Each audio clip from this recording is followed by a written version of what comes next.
हुए बात अब कांग्रेस की करते हैं। राजस्थान प्रदेश कांग्रेस कमेटी के सह प्रभारी चिरंजीव राव ने श्रीगंगानगर दौरे पर मीडिया कर्मियों के कांग्रेस में स्लीपर सेल की सक्रियता के सवाल पर कहा कि चुनाव के लोगों का आना जाना पार्टियों में लगा रहता है, लेकिन कांग्रेस पार्टी स्लीपर सेल को लेकर काफी गंभीर है।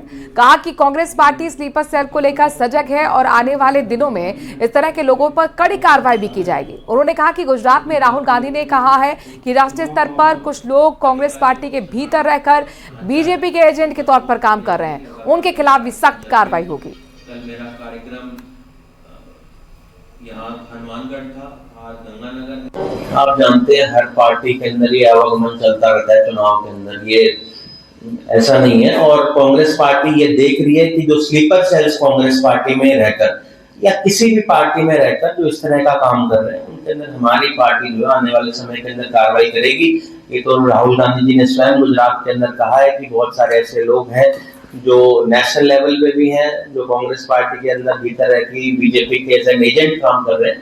तो आने वाले समय के अंदर जिस तरह से होगा हम लोग कार्रवाई करते रहेंगे। वहीं मुख्यमंत्री भजनलाल शर्मा की अध्यक्षता में मुख्यमंत्री आवास पर राइजिंग राजस्थान में हुए एमओयू को लेकर समीक्षा बैठक बुलाई गई। मुख्यमंत्री भजनलाल शर्मा ने कहा कि rising Rajasthan global investment summit के तहत हुए एमओयू को धरातल पर लागू करने की दिशा में प्रभावी रूप से काम कर रहा है, जिसके सुखद परिणाम भी आ रहे हैं। उन्होंने संबंधित विभागों को एमओयू के क्रियान्वयन को लेकर सामंजस्य और मॉनिटरिंग करने के निर्देश दिए हैं। कहा कि प्रदेश को $350 बिलियन की अर्थव्यवस्था बनाने के लक्ष्य के साथ राज्य सरकार राइजिंग राजस्थान समिट के तहत हुए एमओयू की क्रियान्वित सुनिश्चित कर रही है। जिन निवेशकों ने एमओयू किया है, उनमें से कई निवेशकों ने तो धरातल पर काम भी शुरू कर दिया है।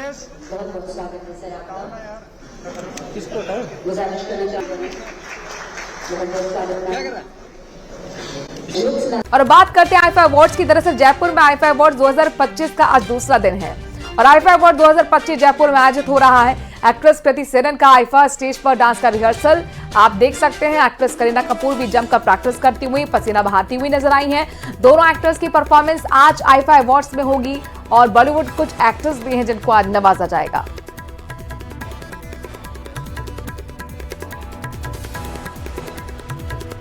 तो जयपुर में आईफा अवार्ड्स का आज आयोजन हो रहा है, दूसरा दिन है आज। आईफा के तहत राज मंदिर सिनेमा हॉल में भी शोले फिल्म की स्पेशल स्क्रीनिंग आज रखी गई।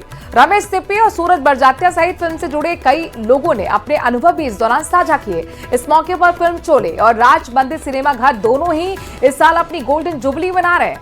राज मंदिर पहुंची डिप्टी सीएम दिया कुमारी ने कहा कि बचपन से सूरज बड़जात्या की हर फिल्म हमने देखी है, जो फिल्में आप लोगों ने बनाई है वो यादगार है। जी मैं थोड़ी सी छोटी थी उनका टाइम दूसरा है। नहीं मैंने बचपन में शोले, मुझे लगता है हम सबने शोले पता नहीं कितनी बार देखी होगी। वो भी एक ऐसी मूवी है जिससे सभी की यादें भी जुड़ी हैं और ऐसी मूवी है जो टाइमलेस मूवी है, जो बार बार आज भी आप उसको देख सकते हैं। होलिका दहन के नाम पर हरे भरे पेड़ों को काटना परंपरा का अपमान है, लेकिन ज्यादातर लोग इस बात को नहीं समझते और इसीलिए जाने अनजाने पर्व और पर्यावरण का अपमान कर बैठते हैं। इसीलिए न्यूज 18 राजस्थान आपको इको फ्रेंडली होलिका दहन की अपील करता है। प्लास्टिक टायर और हरे भरे पेड़ों का दहन, होलिका दहन का ये कैसा चलन? प्लास्टिक टायर ना जलाएं, इको फ्रेंडली होलिका दहन मनाएं। वर्तमान में जब होलिका दहन किया जाता है तो पेड़ों की कटाई की जाती है, टायर लगाए जाते हैं, लकड़ियां लगाई जाती है। प्रकृति को उससे बहुत नुकसान होता है। जो धुआं होलिका दहन से निकलता है वो भी पर्यावरण को प्रदूषित करता है। होली से एक रात पहले होलिका दहन की परंपरा है। जिस दिन होलिका दहन होता है उस दिन आग जलाने के लिए गाय के गोबर के उपलों का इस्तेमाल किया जाता है। गाय के गोबर से ही होलिका और प्रहलाद की प्रतिमा बनाई जाती है। धार्मिक मान्यता है कि गाय के गोबर में माता लक्ष्मी का वास होता है। जानकार कहते हैं कि उपले जलाने के बाद उसमें ऑक्सीजन की मात्रा बढ़ जाती है, जिससे वातावरण शुद्ध होता है, कीड़े और मच्छर भाग जाते हैं।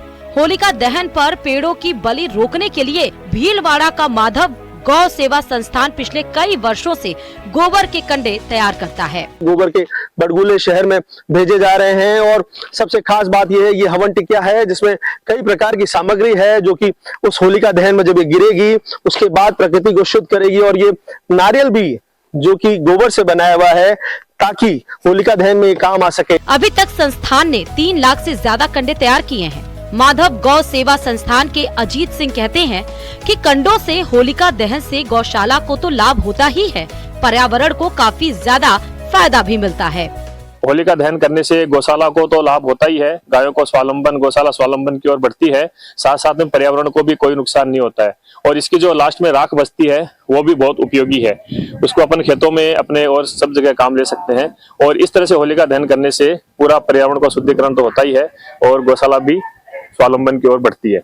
ये जो आजकल लोग अंधाधुंध पेड़ काट रहे हैं या उसके साथ में कभी रबड़ जला दिया, कहीं कोई प्लास्टिक जला दिया, इससे आसपास पूरा पर्यावरण खराब हो रहा है, बहुत ज्यादा प्रदूषण होता है। तो लोगों से यही है कि एटलीस्ट हम जितना कर सके, यहाँ अवेलेबल है चीजें तो उनका उपयोग करना चाहिए, तो ये हम सभी के लिए बेनिफिशियल है। वैदिक संस्कृति में कई पेड़ों में देवी देवताओं का वास माना गया है। इन पेड़ों की पूजा की जाती है, इन्हें धार्मिक अनुष्ठानों में शामिल किया जाता है। बढ़ती जनसंख्या और अनियोजित विकास के इस दौर में पर्यावरण को संरक्षित रखना एक चुनौती हो गई है। ऐसे में होलिका दहन के लिए हरे भरे पेड़ों को काटना किसी दृष्टि से उचित नहीं कहा जा सकता है। न्यूज़ 18 राजस्थान के लिए भीलवाड़ा से राहुल कौशिक की रिपोर्ट।